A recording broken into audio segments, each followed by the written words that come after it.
15चा पाढा तयार करण्याची एक सोपी टेक्निक तुम्हाला आज सांगणार आहे मी.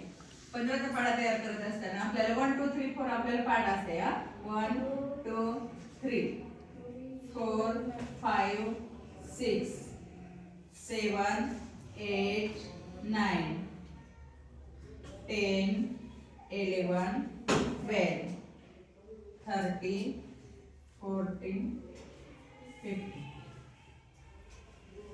1 ते 15 पर्यंतचे अंक आपल्याला त्याच्यामध्ये घ्यायचे आहेत, कारण 15चा पाढा तयार करायचे म्हणजे 15 पर्यंतचे. आणि ह्याच्यासाठी एक सोपी टेक्निक आहे, सगळ्यांनी लक्ष द्या की आता इथे जे अंक लिहिलेले आहेत मी 3 टप्प्यात लिहिले, तर एकदम सोपं आहे हे. आता बघा, एकच मिनिटात मी पाढा तयार करते.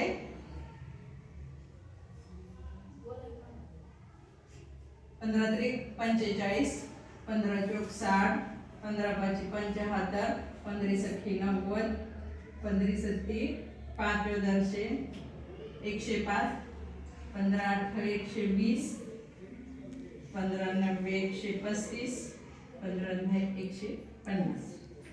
बघा, हा आपला पाढा तयार झालेला आहे. आता 15 1 15, 15 2 30, 15 त्रिक 45, 15 चौक 60 म्हणा, 15 पंचे 55, 15 सख्खी 90, 15 सत्ती 105, 15